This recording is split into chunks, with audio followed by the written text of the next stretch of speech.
the goalpost was I want to be rich. I don't understand what the word rich means. Over a period of time, I realized that, oh, is rich a number? Is it 5 crore, 10 crore, 15 crore, whatever it is? Or then over a period of time, by reading many books, I realized that there is a word called wealthy is different from rich. How it is different? Rich is just a financial number. Wealthy meaning, are you time rich? Are you emotion rich? Are you relationship rich? Right? So then I realized that, oh, wealthy meaning rich, or rather the financial number is just one of the component.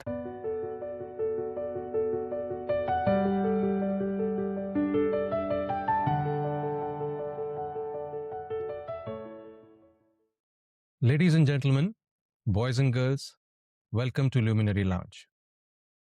I'm Murali here, and today we are exploring a life lived at the intersection of high-stakes technology and deep human purpose. Our guest today, Mr. Ashok Kumar E R, has a journey that reads like a masterclass in evolution. He spent 2 decades in corridors of global tech giants like Intel and Cisco before co-founding Scripbox, one of India's most trusted wealth platforms. But at the height of that success, he did something few founders dare to do. He stepped away to lead India's largest COVID relief effort, mobilizing over 500 crore rupees in life-saving donations. He is an Ironman finisher, a 100K kilometer ultra runner, and a man who has spent his life exploring the edge, both in the boardroom and on the trail. Today, we are going beyond the business metrics to talk about trust, the philosophy of what is enough, and what it truly means to build a life of impact. Mr. Ashok, it's a privilege to have you join us today, and we welcome you to Luminary Lounge. Thank you, Willie. Thank you for having me. Thanks a lot. Now, let's start the conversation with something that I'm very curious to know about, which is about your curiosity. So if I caught you, say, a couple of days later randomly on a Tuesday morning and asked you this question, what are you most curious about right now in work or life? What would you talk about? I think on the work front, I would say that how some institutions stand for 100 years, how from a startup to which is intuitive to an institution building. I think that curiosity really on the work side. On the fitness side, I would say that right now I am obsessed on what does it take? What is this heart rate variability and how do you bring the heart rate down? Because as you age, you being a doctor, you know what I mean, right? Because we are going into this endurance sports, how much is too much and what the right level to maintain? These two topics, I think, is the most curious about. Okay, at least one of the topics is something that I'm curious about, which is HRV. So probably we can discuss this later in the conversation. But with regards to other things in life, you've been kind of into the philanthropy side, and anything on that front that keeps you curious right now with what's happening? Yeah, absolutely. I think everybody talks about growth and what will it take to have an inclusive growth? How much is enough for me? How much I should give back? I think that's very big curiosity. And you know that 2/3 of our country lives, I guess, less than $5 a day. How do you kind of make them part of this big growth journey and the GDP numbers is something very passionate and continue to be curious about. What season does it feel like that you're in right now? Building, giving back, exploring, anything else? And how is that showing up in your daily choices? I think I would say a bit of everything. Luckily for me, I think the childlike curiosity and enthusiasm has not gone away. I turned 50 last year. So some hours I feel I'm building, some hours I feel like I'm exploring, some hours I feel like that I don't know anything. So how do I learn ABCD on certain field? I think if you ask me, I think this is the mix in a day for me. And that's what entrepreneurship also does to you and fitness journey also does to you, I guess. Very nice. And if you look at your career, as I mentioned in the introduction, you earlier been in the big tech companies and then later went on to found, Scriptbox, and then with the social impact journey that you had, and back to Scriptbox. So it's been like a little circle, I would say. But if you had to connect all these various roles that you have played in your life, and I wouldn't call it careers, but different roles that you have played in your life, is there a single invisible thread that is common to all of that? I think I would say that purpose would be one thread. I think where one constantly searching for what we do on an everyday basis.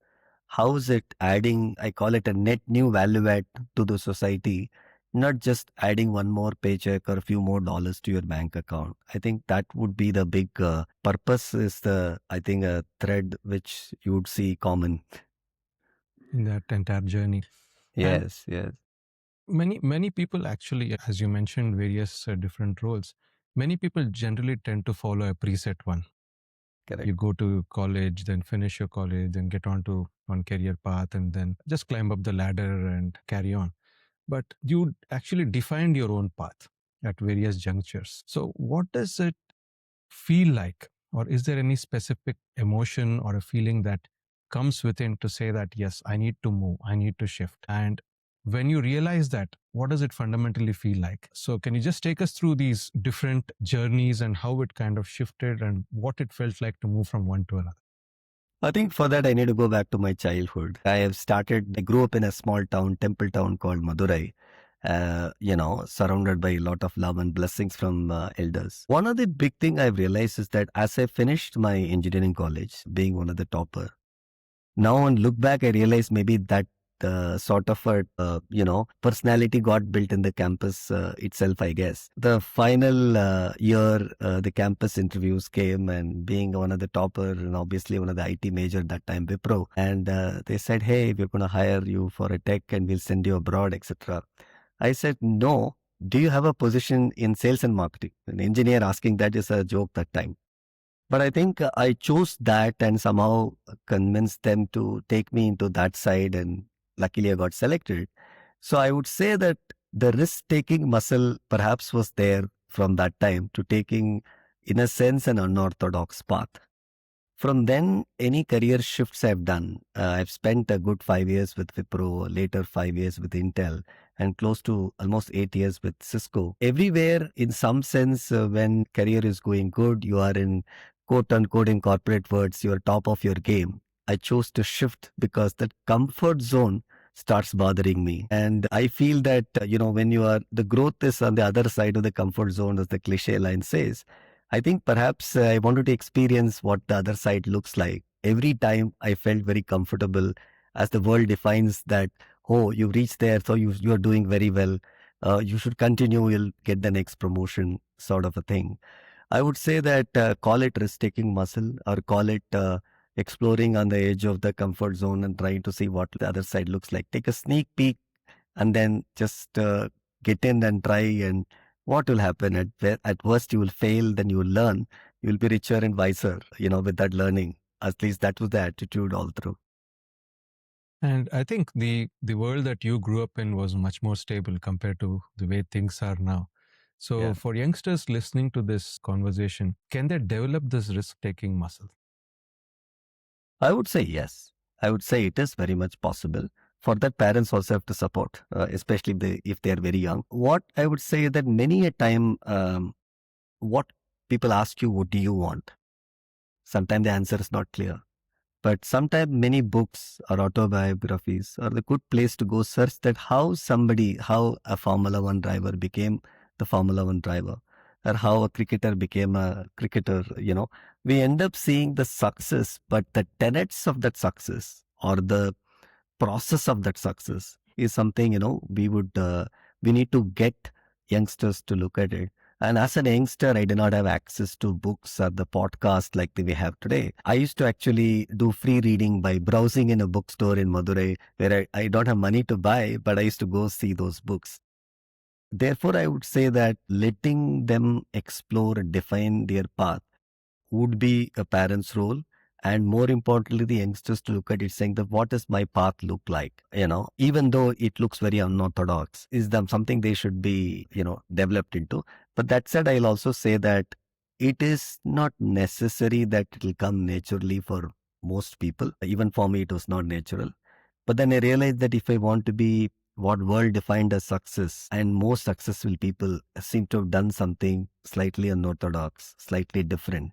If they just did a cut paste of what everybody else did, then they will also have a life or a lifestyle of what everybody else had. Somehow this clarity emerged a little early as an youngster, and that's what I will tell an youngster. Well, I think the success mantra, as I think one of your TED Talks mention, is about determination, the 3D formula that I Correct. think you spoke about. But Yeah. considering as the AI is coming into our world and how jobs are becoming a little bit more, I would say it's becoming volatile. The entire world is becoming a geopolitics to even the local micro economic level. Everything is becoming volatile. So that was a good message. Now, if you look at the early part of your journey, you did mention that you were in the big tech companies, and then later you went on to the Scripbox journey. But at that point, what was it that was kind of drawing you towards starting a company? Was it something that you're running away from, as you said, comfort zone, or was it something that was actually pulling you towards starting it? I think I was about turning 40 that time, 2015. And I had reached some level of financial security and what I now call it a financial independence at that point of time. And I realized that what path that got me there was a very disciplined setting aside and investing on a regular basis, right?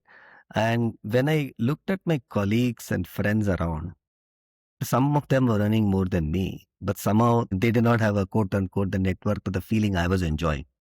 I started talking to them, and then I realized this is a problem which is very common, be it doctors, lawyers, auditors, or IT, professionals. We are working really hard for the next pay increase or the promotion or a rating or whatever in our respective fields may be. But when it comes to investing, I think we don't do a good job out of it.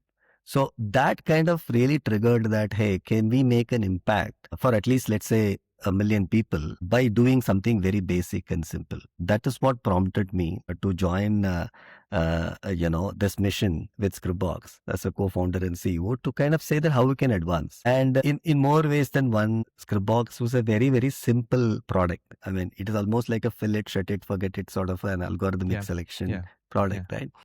So I realized that that's what people wanted who were very busy. They didn't have time to save and invest.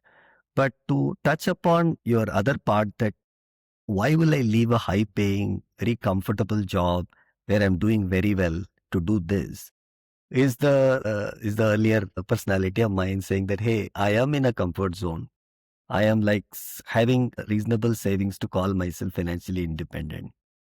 Can I do something to challenge myself? Can I do something to kind of add a net new value to the world we live in? Big audacious goal like I want to be remembered and leave a legacy, not that kind of a mission. Saying, can I help like a 50 people around me, which might become 500, which might become 5,000, etc. Was the basic, idea. And second thing is, I will not lie to you that startup was a very big buzzword that time. There were a lot of unknowns. Perhaps that with 2005 to 2015, we had seen some success of startups and people were trying out new things. Typically, startup in my hometown, Madurai, is called, oh, you're a businessman. Typically, I mean, now we are calling as a startup. It's a very fancy word because there is a tech element. But in reality, it is a businessman. And most things in my hometown is that, businessman meaning padhai likhai nahi aaya. Don't get me wrong. It was very well educated, qualified people don't get into business. So to a large extent, there is that other taboo also to deal with. Plus, you need to have a wherewithal to have your own capital, etc. Now, with this private capital flowing in, etc., I said, hey, this seems to be the right moment to take a plunge and go try out something. Back of the mind, middle class mentality still is that, oh, there is a fallback option that you can always come back to the corporate world if you don't succeed. So that is the part two of the startup, sort of a journey, I would say. Now, as you said, buzzword of startup was, I think, just getting recognized in, say, late 2000s and early 2010 to 15. But now it's all over the place, with Shark Tank and other things. Yeah. So coming to the entrepreneurship and the journey of an entrepreneur, what was that one thing that completely you underestimated when you started, your journey as an entrepreneur? Understood only when it actually hurt. I think, very honestly, I underestimated that it will be a lonely journey. Yes, a lot of Okay. social media people, founders talk about being lonely. I'll tell you lonely in what way. Because when you're in a corporate setup, you're surrounded by people who are called peers. You're also surrounded by people who are called bosses. And then you're also surrounded by process, policy, systems. They are in place. So when you are lost, you can go to either your peer or your boss, right? Or also, if you need to know how to file, let's say, how do you file an expense report? There is a Yeah. policy exist. Yeah. And nothing exists. So you have to Yeah. create yourself, or everything people are coming and asking you as if you knew the answers. And many a time, Okay. I mean, it's not that I've been trying to be a CEO, right? So, and also CEO means many responsibilities fall under you, and which is beyond your core competency.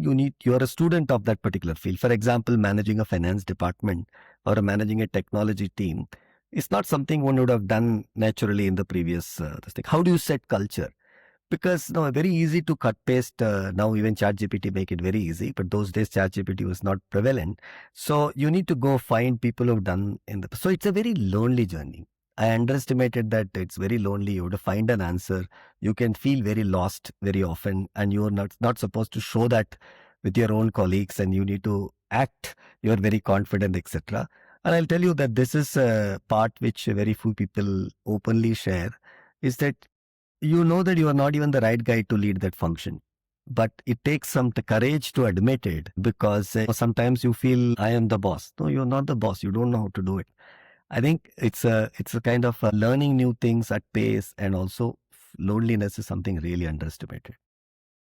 In fact, I was just listening to one of the other conversations recently about how CVs, which is the reflection of the peaks of one's life, but actually it is the valleys which defined how good a climber you are to the peak. Yeah. So I think what you mentioned about loneliness is very apt here, that as entrepreneurs, you should be able to kind of understand the depth that you can actually go down to in these valleys and be able to climb up from there. So that's a wonderful thing that you mentioned. But you mentioned about this financial independence, right? Yeah. Around the time that you were turning 40. What actually changed inside you? The fact that you felt, yes, I have enough now? Or was it the sense of freedom?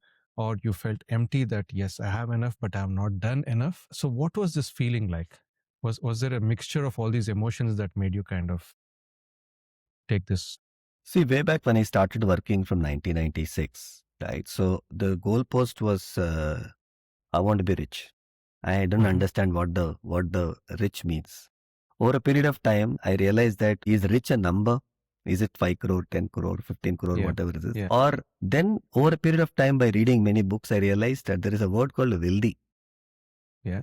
Wealthy is different from rich. How it is rich is just a financial number. Wealthy Yeah. meaning, are you time rich? Are you emotion rich? Are you relationship rich? Right? So then I realized that wealthy meaning rich, or rather the financial number, is just one of the component. So when I defined my own definition of financial independence is that I have enough money to take care of my current needs and future needs. I have defined certain lifestyle which in my context looks about enough. And the feeling of enough, and I want to use the word more better word called Santoshthi. Mm-hmm. That Santoshthi is a feeling I really got at that, when I was around 40. I said, I have Okay. enough now. I don't need to worry, or I don't need to work only for money. Mm-hmm. So that Santushti is a feeling, it's undescribable feeling. Yeah. And that's where I think the shift in my mind is that, oh, I can do anything on a given day. I can use my next 1 hour in a way I like. So time autonomy became a very big, factor, and he started cherishing that. I think Okay. to me, it is that feeling, indescribable feeling, is what I would call it financial independence. Don't get me wrong; it had a financial number. I had my Excel sheet. I'm a thoroughly planned guy, but this feeling was very different. They are not numbers. Is the I point I'm agree. making? So let's kind of dissect this a little bit, go a little Yeah, bit into the depth. We might have a 25-year-old listening to this conversation, a 40-year-old listening to this conversation, a 60-year-old yeah, listening to conversation. Let's take the Excel sheet for the time being.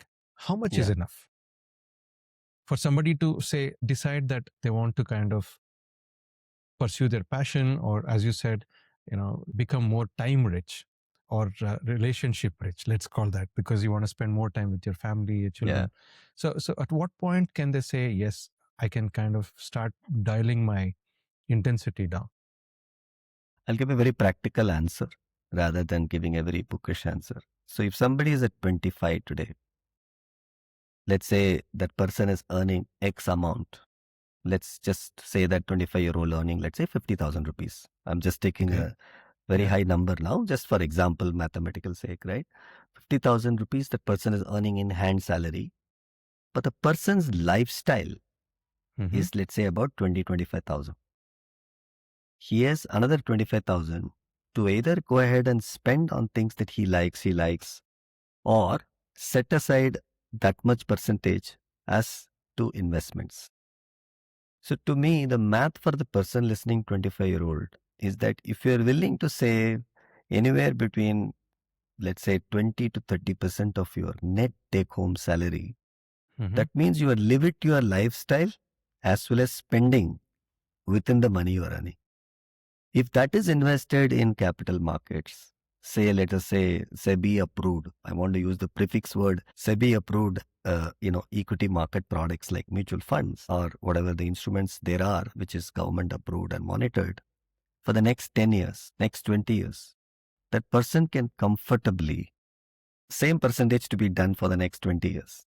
At 45 or even 40, the person will have enough corpus to see it through for the rest of the life. And these percentages are more important than anything else. Now somebody is at 40, says that, Ashok, I did not know this 20-30% formula. Yeah. I mean, in fact, I'm a doctor. Yeah. By the time I finished and started doing, now well-known and practical. No, at 40 only you all get to see some money which is surplus, right? So what do you do? I'm saying that, and the good thing about your profession is that you can earn till your last breath. Meaning, unlike corporate where 60 years they'll ask you to go, or 58 years they'll ask you to go, meaning you need to take retirement. Whereas in doctors of profession, perhaps you can continue much longer. So it is kind of, it's very back-end. That is subject to the doctor being healthy, That's another big clause nowadays because people have to look after their health as well. Yeah. Totally right. Now, at 40, if somebody has there I want to come to the spending part. If somebody has a 1 lakh spending, 2 lakh spending, or a 3 lakh spending, I normally see people in broadly these three categories. And numbers, I'm just taking averages here. Somebody says that, in fact, I don't even have time to spend money. Yeah. Or rather, I don't know how to spend money. Somebody might say, no, I have a little bit lavish lifestyle, which is 2 lakhs. Somebody will say it's 3 lakhs. Yeah. Now, that means that, the typical math people say is that if you have spending based 25 multiple. Okay. Right. Let's say that if I'm having let's take a 2 lakh example. If you say I have 24 lakhs of expenses every year. Yeah. If I have 25 times, it's a good old formula that if I have 25 times of that, which basically says that risk-free rate of return from that corpus, you get 4%. I can see the next 25 years through. Right. Yeah. But in reality, we need to also keep that in mind that these are mathematical formulas, right? And how do you see in your head is important. I was reading this book called Art of Spending by Morgan Housel. Highly recommend the listeners to read that book. There is a lot of psychology and social element in this. So it is not a absolute financial freedom number, how much is enough. It's also about that Dr. Murali has a BMW, whereas I still have Baleno, right? That becomes a problem, right? So it becomes well, to make sure that the record is fine, I don't have a BMW, so I don't want people to see. Yeah. So thanks for that clarification. Example, we can continue. Yeah. So I think it's more than the multiples of X or 30X or 50X. We end up advancing that how much is enough number from these multiples to comparison games, which is when it becomes more psychology and sociology topic than a financial independence topic. And the reason I'm highlighting this is that there are enough Excel sheet, you can ask Google, you can ask ChatGPT, Gemini will give you the answer. But it is this point that after 40 it starts bothering, right? So the honest answer to this is that I think anywhere between 25, even very conservative estimate of 35, I think if we should be good enough to call it a Okay. financial number. By the way, I had a number of 25 only when I called myself financial independence, knowing very well that I'm not going to sit idle. There is going to be some productivity, some productive hours you're going to do, but I don't need to do only optimizing for money. Hope I gave a direct answer to you. No, that was excellent. And the second part of that entire phase that you went through was this concept of enough, for the Santoshthi that you spoke about. Now, this is a feeling that is, as you said, very subjective, that you felt at that point, which is difficult to describe or quantify and explain to people. But if somebody were to, in this world where the social media with the comparison, as you said, as Naval Ravikant mentions, you have to kind of think about becoming wealthy rather than compare yourself as being rich with another person. How do you define this enough? This is a very difficult question. I'm trying to see how do we kind of go about practically defining this enough. I think the number one for that is to going off social media. And I'm not joking, because I realize that a lot of people are suffering from these comparison games than actually in reality what they feel like. I also use the word of relationship rich, time rich. If I'm already time rich, if I'm relationship rich, I'm able to meet all the demands, financial demands of the family and the responsibilities.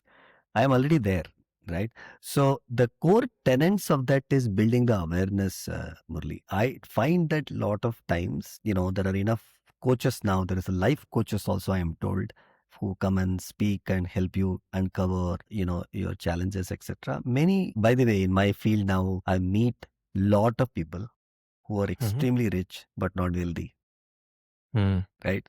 And I'm talking about 100 crore, 200 crore.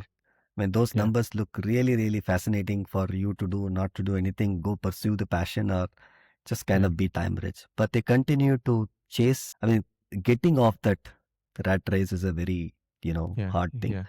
But I'll also say this, that it depends person to person. It's also depends on ultimately deep down what gives them happiness. So many a time what gives you happiness, is it just waking up every day at the same time doing that 30 minutes meditation and 1 hour in the gym before starting your work? Or, as soon as you wake up, you scroll and see that my other friend has done this. I have no life, So that is where I think the whole challenge sort of begins. I find that it is more than finance. It is more psychology, behavior.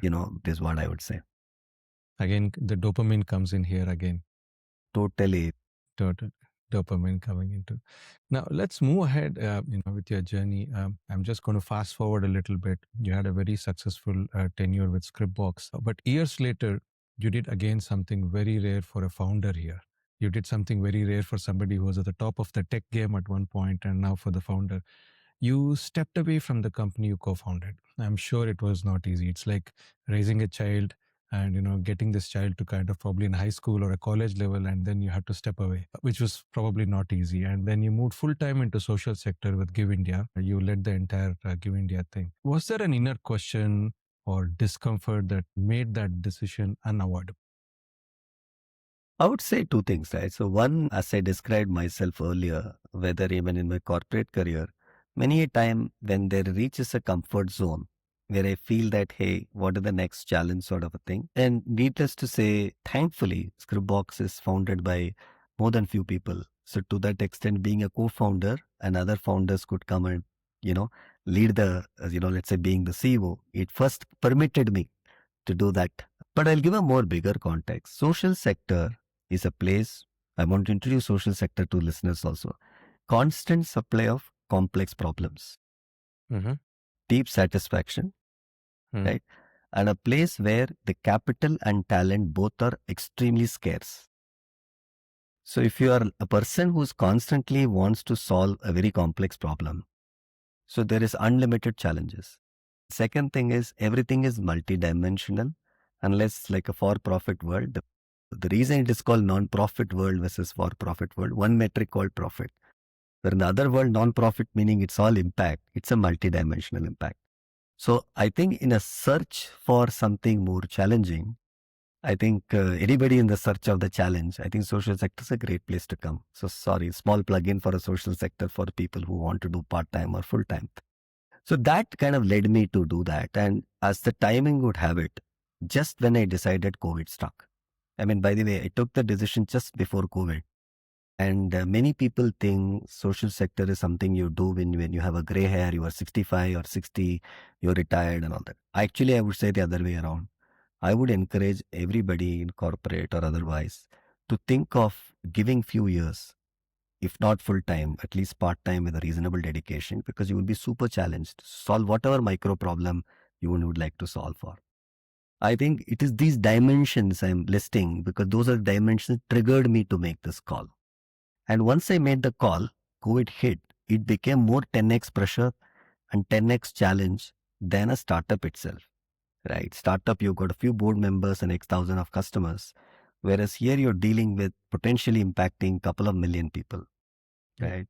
So during that time, we kind of positively impacted and made a meaningful difference to 2 million people. Right. So that to me was a absolutely humbling experience, I would say. And I think these 5 years in the philanthropy sector taught me that I was like that race horse running with the blinders, taking only one dimension. Moment those blinders are removed, it's good for the horse, but not for the humans. Then I realized that now I look at, everything in a more multidimensional and 360-degree way in whatever we are doing. Let's go back to this 2020 March, right? When COVID lockdown came in, the markets tanked. I think Sensex and Nifty were bottom. Sensex was 24, 25,000. People were not sure whether they're going to live to kind of see the next year. Correct. Giving even 5 rupees or 10 rupees to somebody was not that easy. For somebody who's tried to raise some money, I do realize even to raise a decent amount of, say, 1 lakh or 1.5, 2 lakhs for some simple cause is difficult.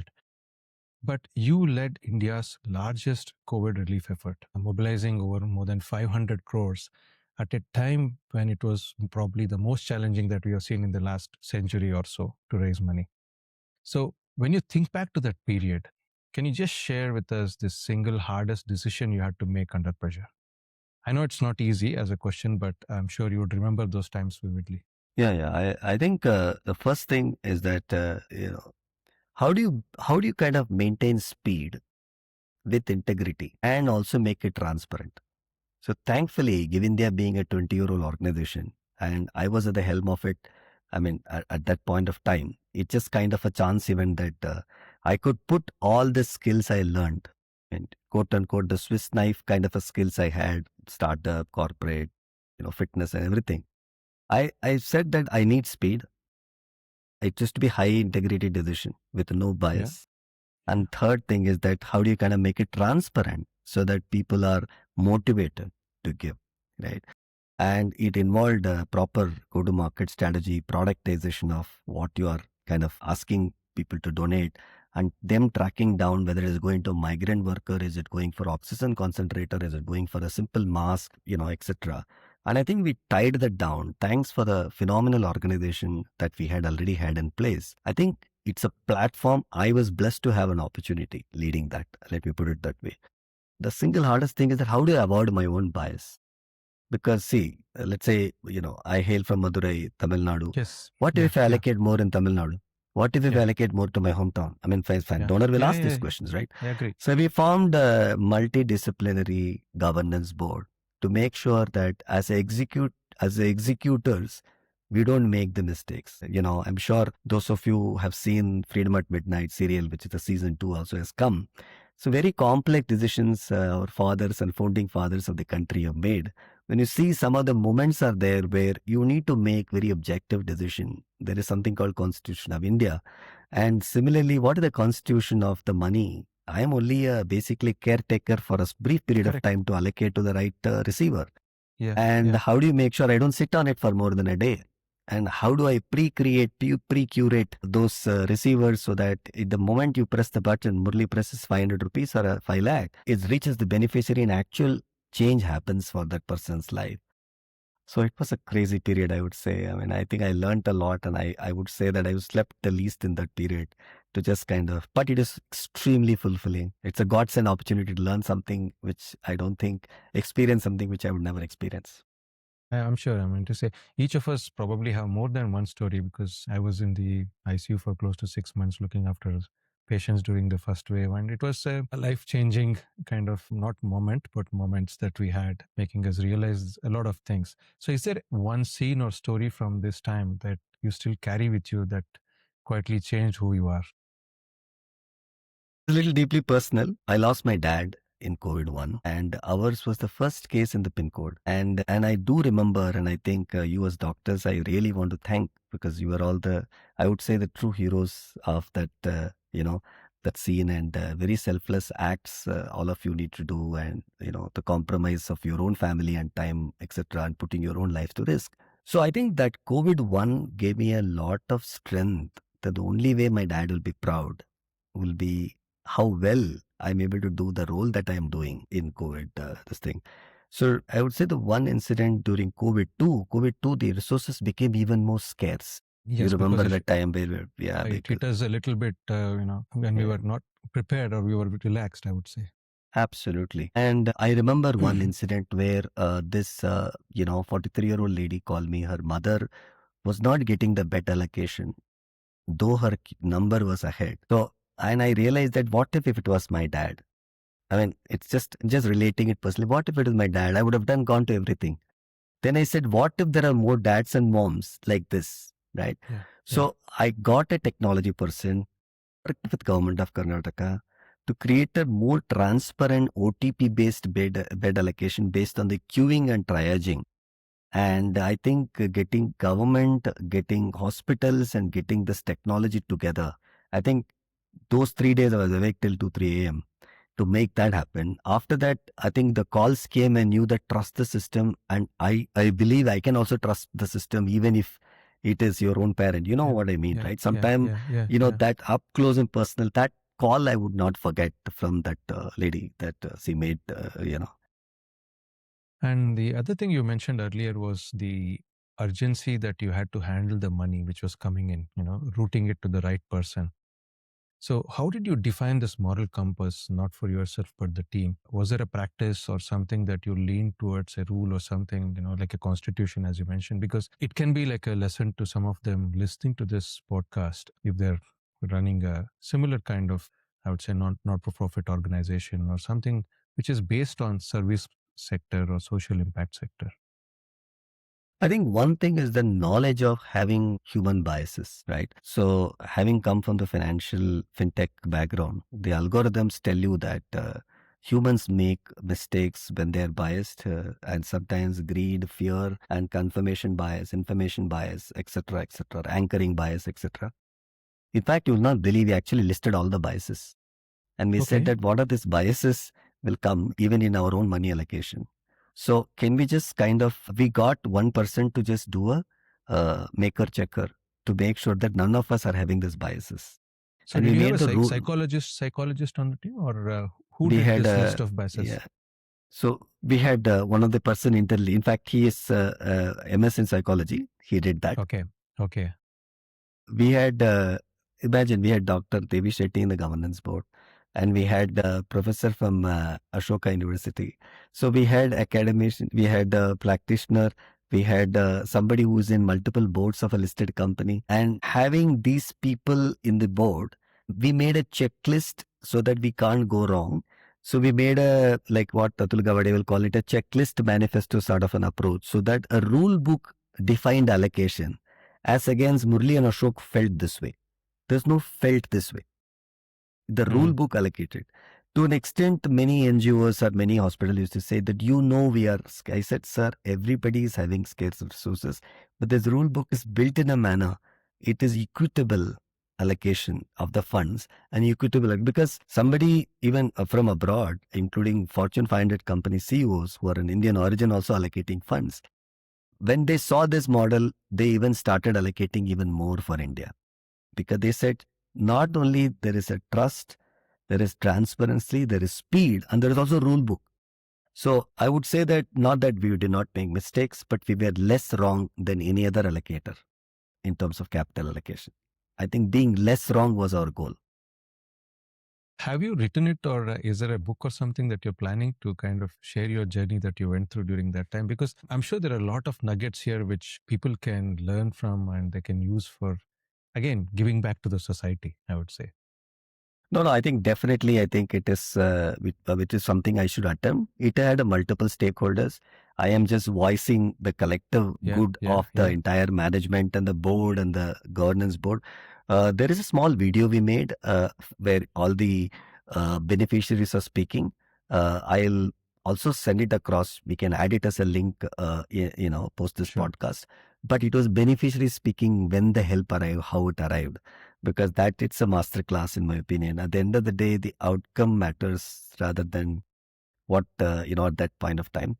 Yeah, I'm sure. I think one of us will attempt to record that period. It becomes a journey, so that for many of us to apply in cross-functional field. I mean, it's not just we all deal with high pressure situation, and that scale and magnitude was insanely high at that time. Thank you.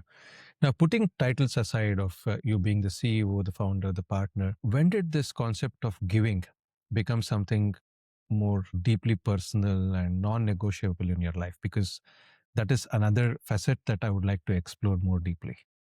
I think having born in a family which is, had a lot of love and affection and blessings, I have been beneficiary of a lot of do-gooders around my life, be it with my school teacher, Albert sir, or do it with my neighbor auntie who will always give something if I come, like my mom is out and all that. So as Indians and Desis, we are actually givers, maybe in terms of time, in terms of kind. When it comes to money, sometimes a little bit think and hesitate, right? So to that extent, have had a very childhood exposure as a receiver. Right. So to that extent, even when I did not have a 500 rupee more to spare, I think with respect to time, kind, could be clothing, could be food, is something one is used to. I think there was a point of time when I would say that the enough feeling and a Santoshthi came. Then I started realizing giving actually is a selfish journey. Because when I give, you become happier. You become happier. And then I remembered my mom used to say, if you share, you get more. I mean, it's like a funny thing. We tell our children, no, you share and care, you get more. So I said, oh, if I don't even expect, it is giving me even more joy. Right. So it took the 2015 to 2020. For 2020, me and my wife, pledged half our wealth to charity. We took a giving pledge. And at that time, I would even tell you that I discussed with my children, and my younger one asked me, Dad, will we still order pizza? I mean, his concern was pizza, and obviously he's a young kid. But then I realized, as adults, we have the same problem. Oh, will I be able to buy the next Omega watch? I'm just saying, if you're brand conscious, you're thinking those. I said, yeah, we can still afford it. I mean, then he said, okay. So can I assure myself as an adult that tomorrow if I have some more need, I think the feeling of Santushti enough, I think made me now even go and commit half my wealth to charity. I think that is I would say that is the journey. But I must say that it is not just giving money. I think the journey might have started far earlier in terms of the time and this one. Yeah.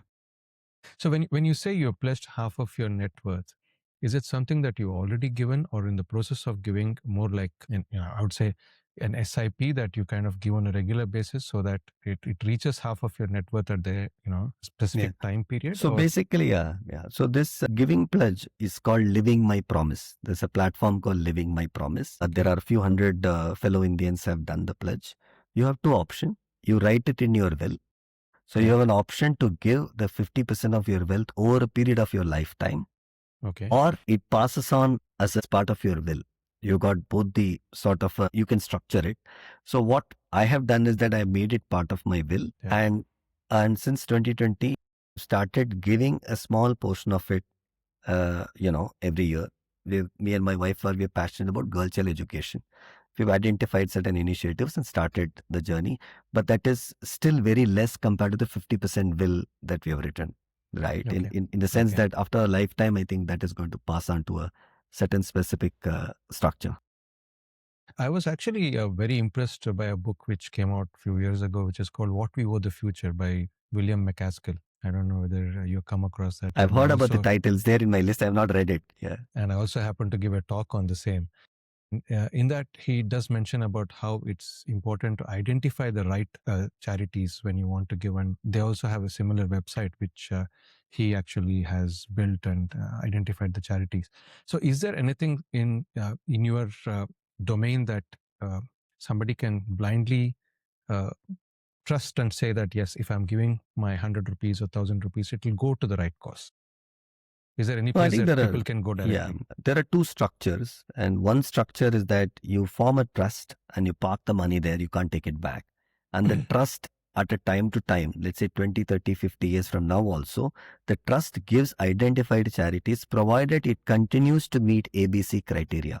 Okay. In that case, you have somebody as part of the trust who's making sure that the trust still meets those, I mean, that particular NGO still meets the criteria. Yeah. Yeah. Other is that, aggregation platforms like GiveIndia, where you choose the cause. They've anyway curated and doing the due diligence of a certain charities.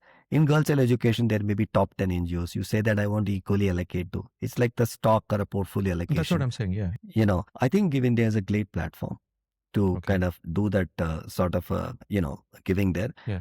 I don't want to, listeners to be biased that because I served in GiveIndia, I am saying GiveIndia.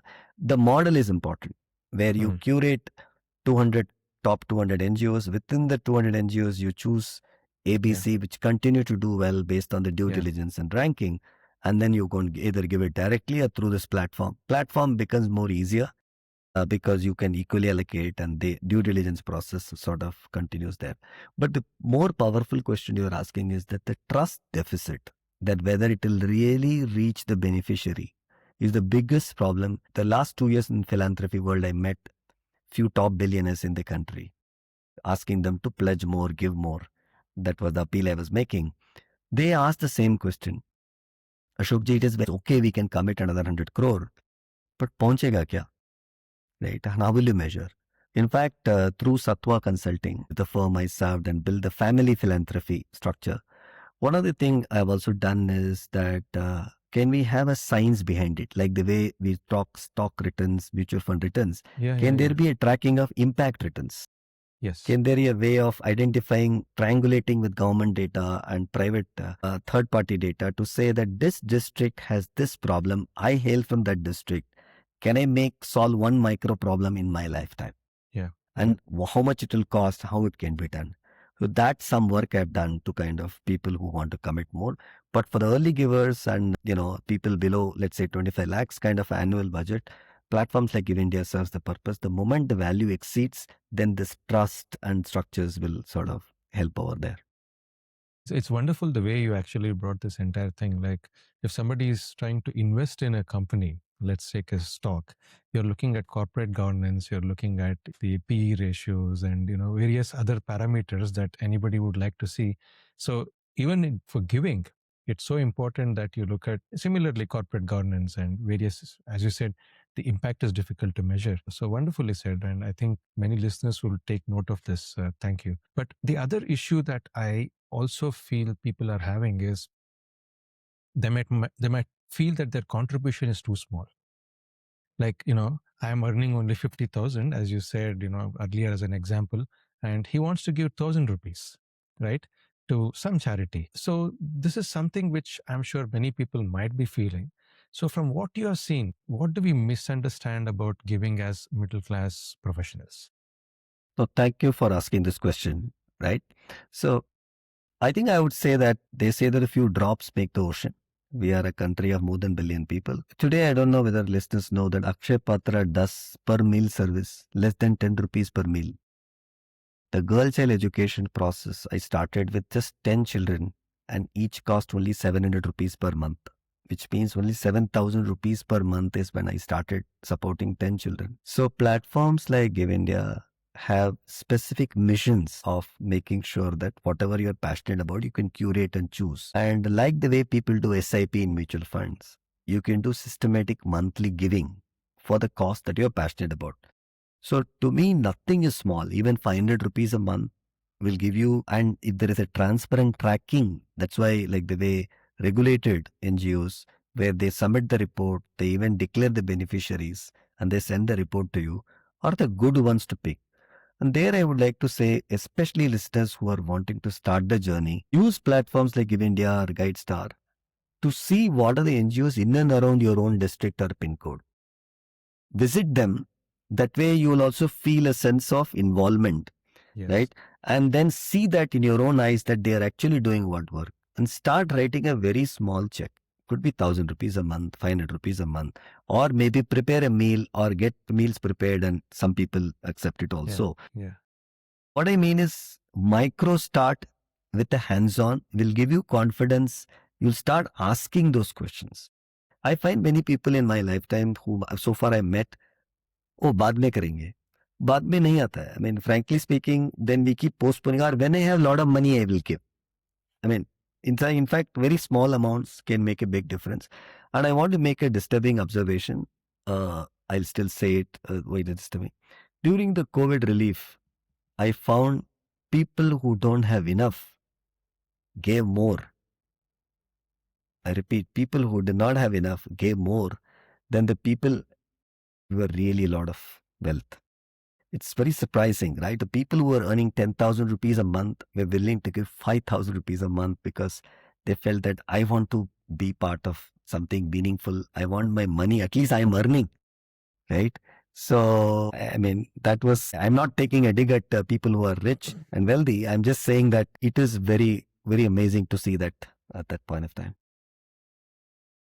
So my next question actually is, how do we develop this kindness? As a parent, what are you doing? Because this is again a big issue with regards to parenting, right? We talk about sharing, we tell the kids, yes, go and share. But back home, again, we are in this hedonic treadmill, trying to gain more and competing with others. So the child sees dichotomy in what is being told and what the parent is doing. So how do we teach kindness to children so that we have a better society going forward? I think the first lesson I've learned as a parent, I have a daughter and son, is that I think they actually watch you and learn with your actions rather than what you say. So therefore, this starts with our own behavior. For instance, we are okay with 1,000 rupee pizza, whereas 500 rupees bonus we struggle to pay for our maid. Sometimes, they observe these things without. So one thing is discussing some form of a home budgeting, numbers, and presenting it to them is also a good way to say that, hey, this costs this much, but with this, so many children are, sleeping today without a meal, only 2 meals or 1 meal. I think that kind of a conversation will help. But unfortunately, social media also has made some of the advertisements are very disturbing, not to a level where we can show it to kids.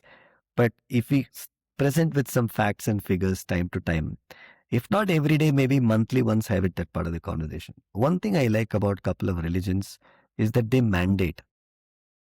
They mandate, meaning you have to give X amount of, but I felt that, taking sometimes even taking them to temple, having this kind of conversation, maybe once in 3 months.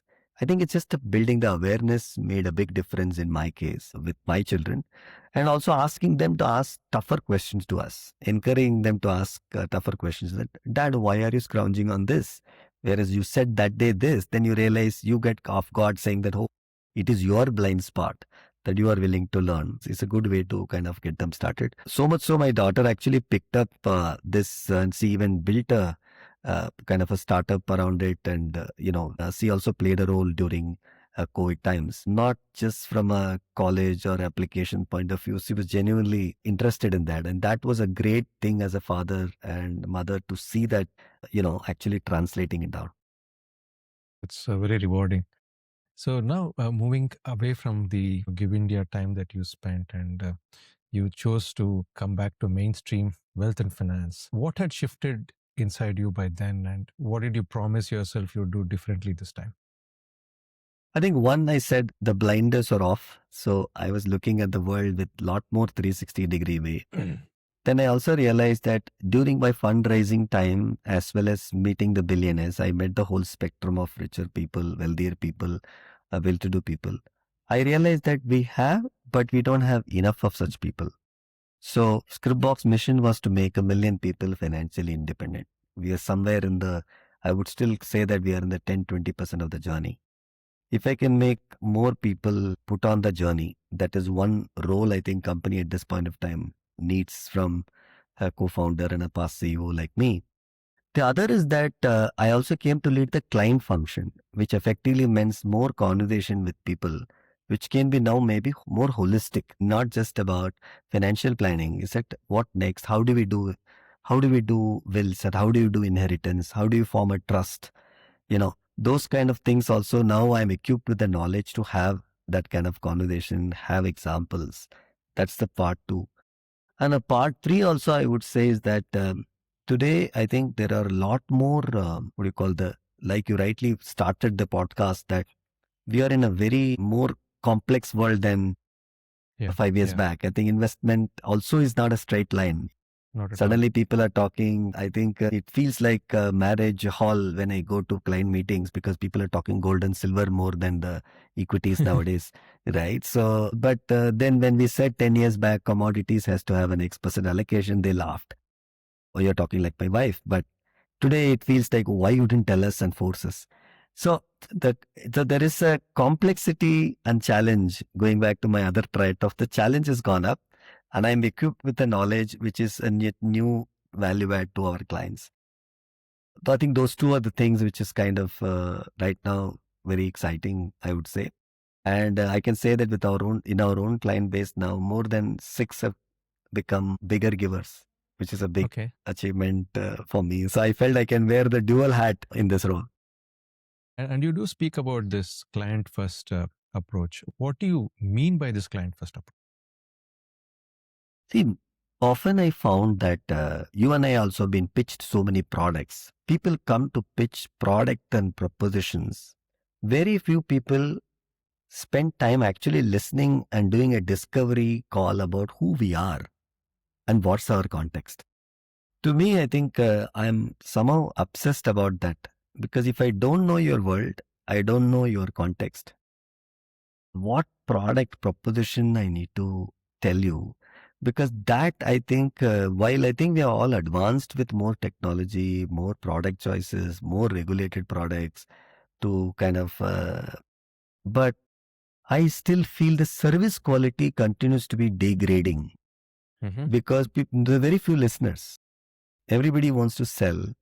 I think that to me is a very big topic, equivalent of social impact sector, where what does impact mean in, let's say, in our respective hometown? The impact there is it like that flower vegetable vendor with the UPI is able to get a 10,000 rupee loan with one button, so that mornings he can buy at a better price, evenings he can sell. Therefore, her income went up by 100 rupees. Then we are making a big difference to her life. That is financial inclusion, digitization. Yeah. No. I want to shaft her with more loans so that I can take control and I have a 10% more profit in that segment. Is a very product push, right? So to me, client first is a ethos, I think, is understanding your context, what is right for you, is something I'm highly driven by. Not just to make it a company differentiator. I think industry today lacks it. Whether it is wealth management industry or many sectors, I'm finding the quality of service seems to be dropping.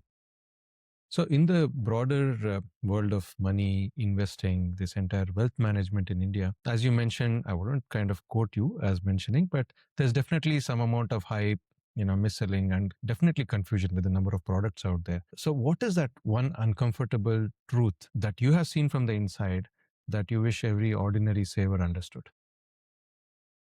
So, as the saying goes, that Rome is not built in a day, wealth is not built in a day. Everybody is in a hurry to build wealth. I mean, the whole FNO craze is a modern gambling, right?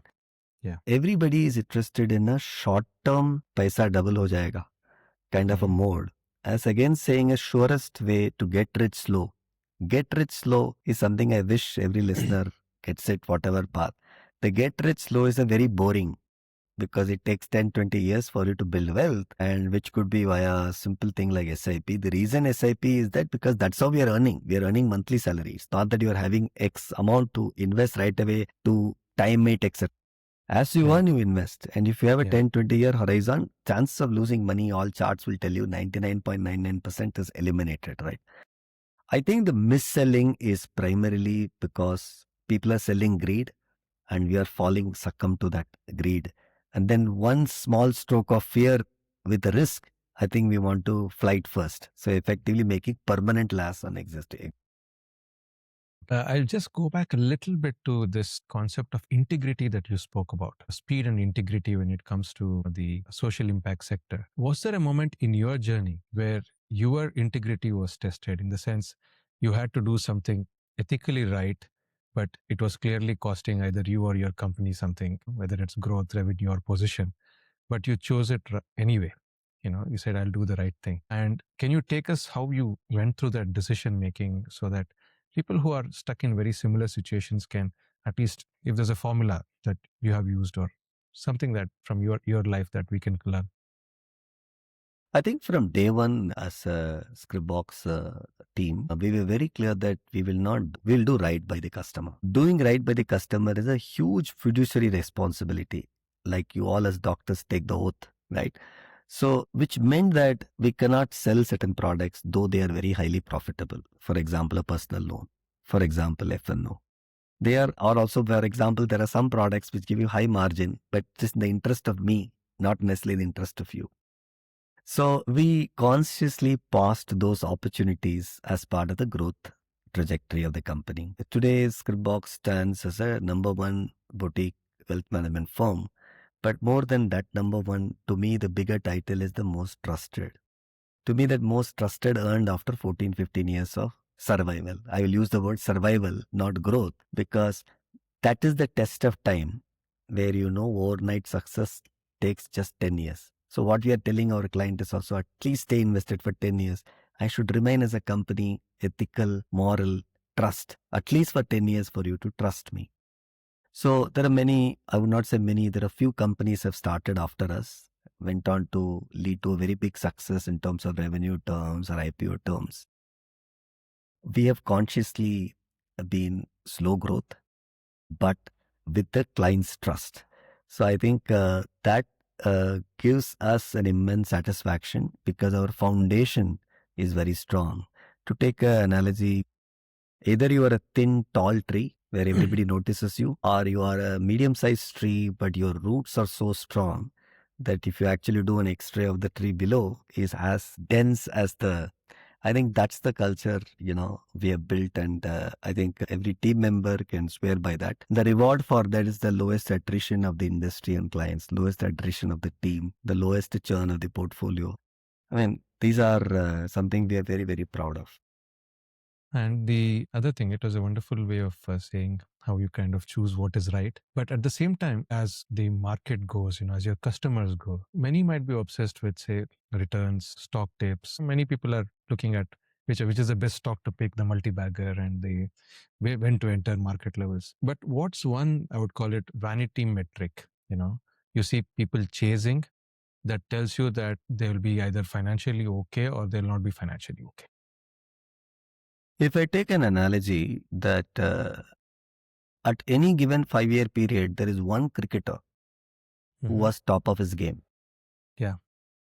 Right. So obviously at that, in every year, there is one mutual fund or one stock has been a multi-bagger. So people will say, this is what I should have done 1 year back. I think people seem to be chasing the winners every year, and they are chasing the winner every year for the same reason that, oh, I want this cricketer, I want. But I would say that is actually a vanity. Instead, if you are a selection board of BCCI, you're going to you're going to have a process by which you select the best team which will win the World Cup, right? So I think that is the sanity, right? So out of 14 years of our existence, let me tell you that we have delivered excess returns to the market 11 out of 14 years consistently. And if somebody has been there on all 14 years, our original cohort, their money is multiplied like more than 5 times, 6 times, etc. Right? Now, people have to stay that long. Unfortunately, people are, because they are choosing the cricketer example, because we were a cricket obsessed nation, I took that example. there cannot be there is a new Dhoni or a new Virat Kohli or a new, Rohit Sharma. The thing, but very few are durable beyond certain point of time. You need to be peak of the game. So somehow I see people still chasing that one stock, that one mutual fund, that one PMS. I think they should obsess more on the process. So is that a kind of a quality that you see in a person staying long, invested in the market, that you can predict that this person is probably going to be fine in the long run? Or is there anything else?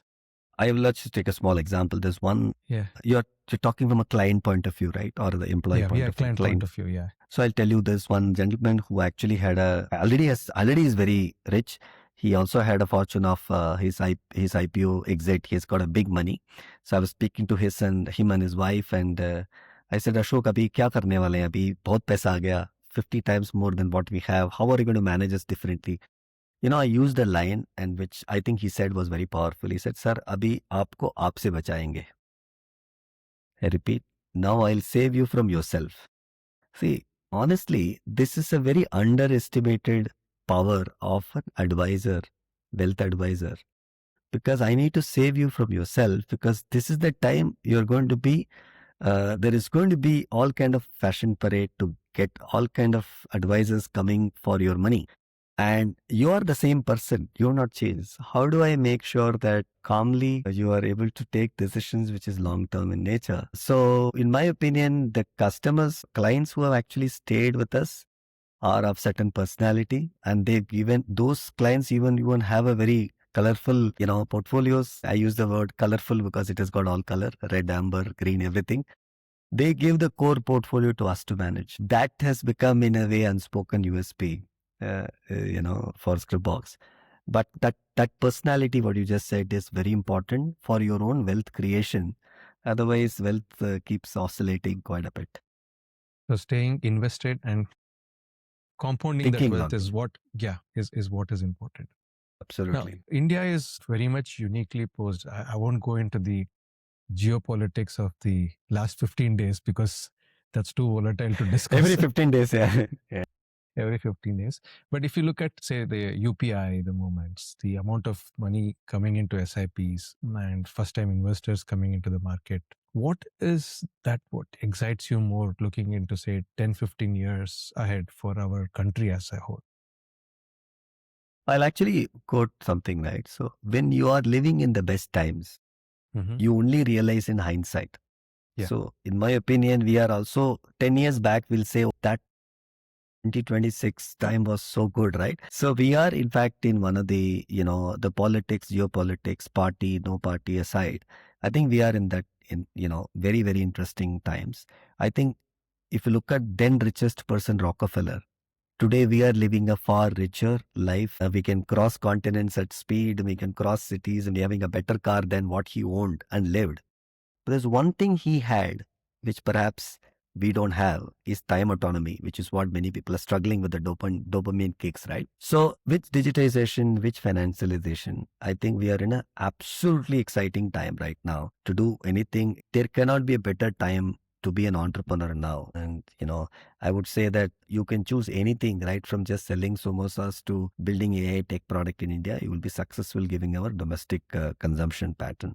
What really worries me is that we should not forget half of India, which is the inclusive growth is not government's role. It is your and my role also. Simply put, I think we should do a quick understanding of our own domestic health. Where they come from, why they came, did they meet their objective, where their children's school is, can I go and see that school?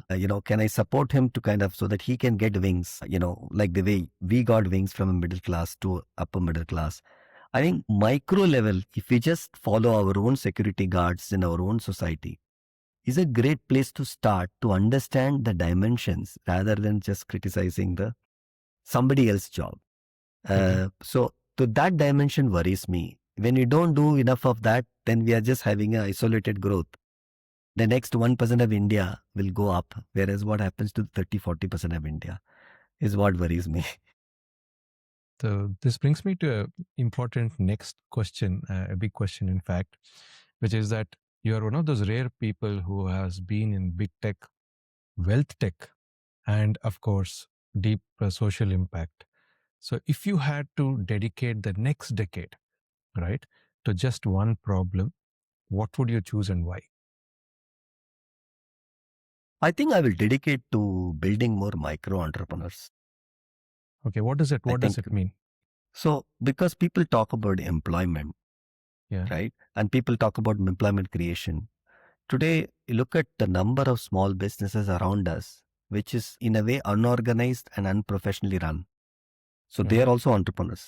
So if yeah, we can develop some pattern, if you go abroad, you see that small businesses also have a method, they have a structure, and they're running very, very well. And that is where the answer lies, where one employee, two employee, five employee organization, which is the lifeline of our country, or MSME as they call it.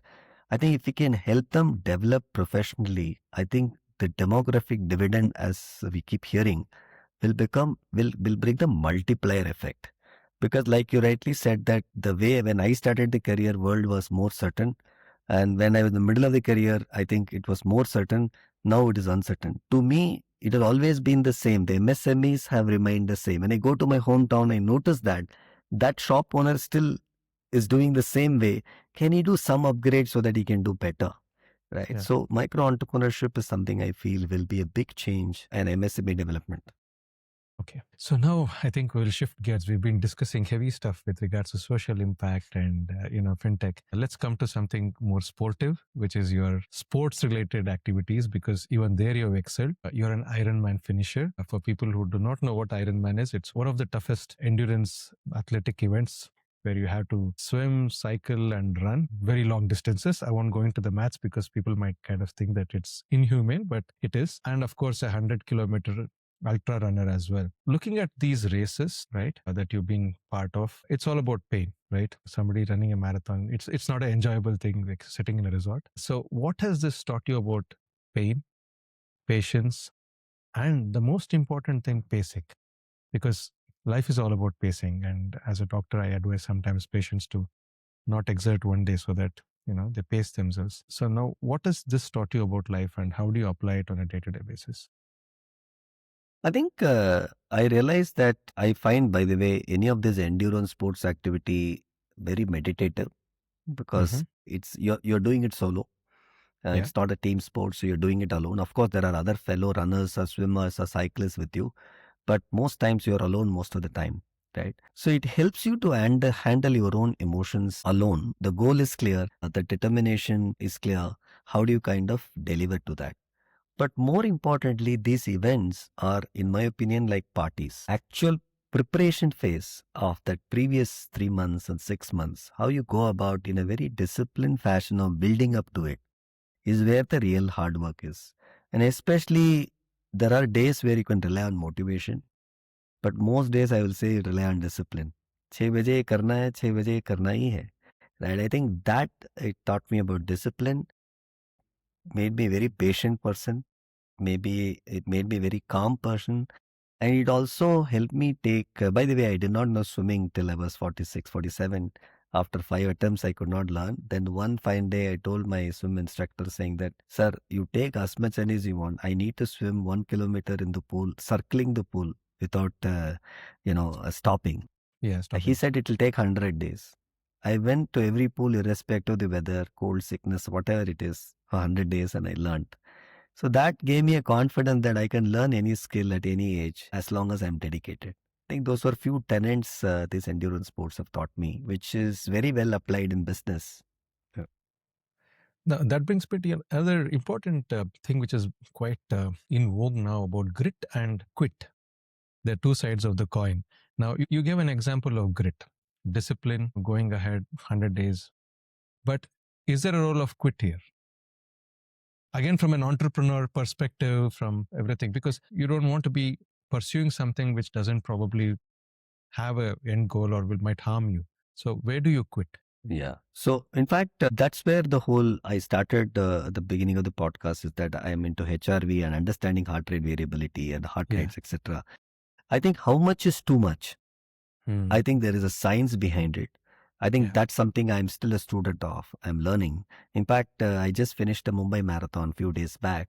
I Yeah. ran walk run method to bring my heart rate 20 points down. And Okay. I realized that now I am race ready any weekend on that method.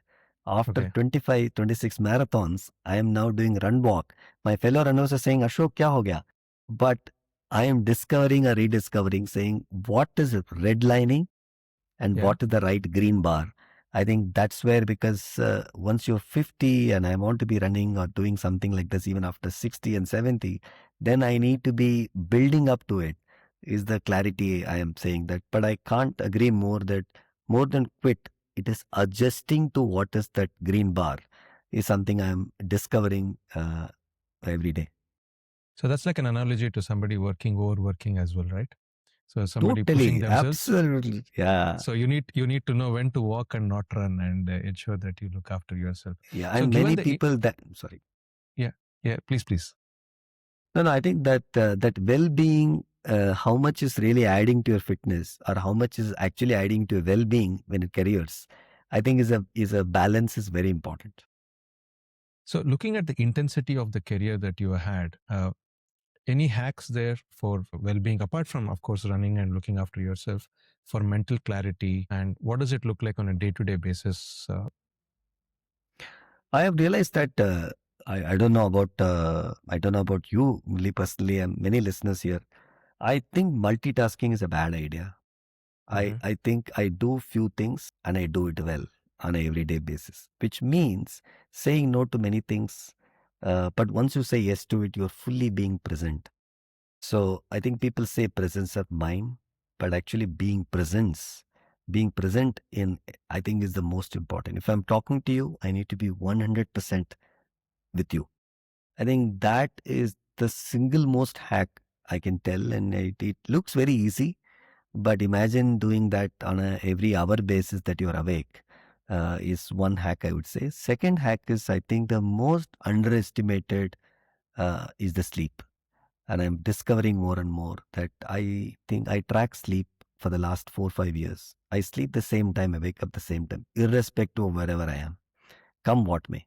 In fact, even guests are there, say good night, I go and sleep. Because I think that hack is a very important one for physical and mental well-being, I would say. What happens if you don't charge the phone next day? It won't work. It is true. Now, in fact, as a doctor, this is one of the questions as a pain physician that I ask my patients is, how is your sleep? Because as you rightly mentioned, that is one of the non-negotiables, big stones in the jar that you need to put before you put the sand in. So I very much agree with that. And of course, the other things, as you said, technology is going to help you fine tune your life to ensure that you do what is right. And rightly said about multitasking. Wonderful. So it's been a 1 hour 20 minute of deep discussion. Wow. Wow. Time has flown. Time is flown. So if you wouldn't mind, I'll just take you through a few of your I wouldn't call it rapid fire, but I would say easy to answer sometimes questions of what you like and what you don't. So any book, podcast, or any single conversation that fundamentally changed how you think about life in the last year? I think The Art of Spending Money by Morgan Yeah. Housel is an Yeah. amazing book to read. And I think that gave new insights to me how my own behavior when it comes to spending money on a day-to-day basis. Okay. Any podcast that you listen to, or I listened to the Knowledge podcast by Shane Shane Paris. And Parrish? Shane Parrish. yeah, so that's absolutely mastering what others have mastered. Is a brilliant podcast. Yeah. People from all over the Yeah. fields. I think it's a long format, and I must say Yes. that if anybody follow, it's a 1.5 2 hours. It Yeah, works well yeah. for me because I cycle and run that long, so it works. Yeah. Very good. Now, you're seeing a lot of rich people. This is again a rapid fire question. Beyond any financial metric, what's your personal definition of rich? Time autonomy. Time autonomy. Okay. This is another interesting question. If you had to relive 1 year of your life, not to change anything out of it, just to experience it again, which year would you choose? I think a transition from corporate to startup. 2015 is the year I would like to relive it over and over and again. I don't want to pick the COVID year where I learned and transformed as a person, but I don't want the world to go through another COVID. Yeah. Okay. And if you had to teach a class of 18-year-olds just entering college, it couldn't be about money or careers, what would you teach? Diet and fitness. And what is the kindest thing someone has done for you that you still think about? I think my heart still melts when I remember that my high school teacher, with a very meager salary, bought a dictionary because I was going from a vernacular medium school to an English medium college, and he bought a dictionary. I wouldn't remember. That's the kind of kindness I can never be able to see. Whatever money I have to give back to the world. Can you just name this person? Mr. Albert sir. Albert, sir. Mr. Albert sir, I'll never forget. Yeah, from Madurai. Yeah, he's no more. He also passed during COVID, and I'm still interested, in touch with his family. But amazing, the most kind-hearted person I've seen. What's tougher, the last 10 kilometers of a 100-kilometer ultra marathon or the last 6 months of building something from zero? I would say actually both, because both has the same tenets of not giving up and figuring the right product market fit. Similarly, here you are determined to finish the last 10K and you feel like giving up. And sometimes you might even fall, you need to wake up. And many a time, last 10 kilometer, if you are a little slower, you will be the last one to finish. But your goal is to finish, right? So we've had a very deep dive discussion about multiple aspects. But if there is one question that I have not asked or covered about your life or work that you wish people would ask you more often, but nobody has asked, what would that question be? I would say, how do you have energy at all times, every time, in any situation? So now the answer from your end. I think there are many books written on flow state, etc., etc. I realize that when you have a deep clarity which is linked to your mind, body, and soul, and you have tools like running or meditation. I've been meditating now for 30 plus years. So, these are the tools which actually help you manufacture the energy for the very demanding world we live in. And also taking frequent breaks. And breaks, many people think going to a resort and sleeping. Actually, breaks is something which you're most passionate about, you're not finding time to do. You, like, if I had next 1 hour, this will be my first choice to go and do it. Do that. Also helps you kind of refresh and, this thing. So I think those are the ways in which one can manufacture energy. I think our human mind and body is capable of extraordinary things if we train it well. Has been my kind of learning in the journey. Oh, it's been a wonderful conversation. I wouldn't call you just a polymath about learning, but a polymath of living, because you have been through all different careers. You have realized what is actually uh, needed to live a good life. And as our podcast talks about insights from life well lived, I think you've been a wonderful guest. And the last 1.5 hours has been really, really enriching. So thank you very much for joining us. Thank you, Dr. Murali. And all that you said, I think one had been feel blessed to have had the opportunity. And really thank you for having me on the podcast and having a very free flowing, meaningful conversation with you. Thank you. Thanks a lot. So, ladies and gentlemen, what struck me the most in our conversation today was Mr. Ashok's perspective on this 10-year overnight success, right? And the idea that whether it's wealth, health, or impact, the most meaningful things in life require a patient, steady hand. So, thanking him again for being so generous with his time, his story, sharing his insights from small town roots to the finish lines of those 100-kilometer races, and of course, various other achievements. Mr. Ashok, you've given us a very powerful reminder that being rich is much more than just financial metric. It's about the quality of our relationships and the clarity of our purpose, and of course, managing our time and, more importantly, sleep. So, to listeners, we hope this episode helps you find your own edge and the courage to define your own path. If you enjoyed this conversation, kindly share it with your friends and family, and be sure to subscribe and join us next time. I'm Murali here signing off, and this was Luminary Lounge. Thank you.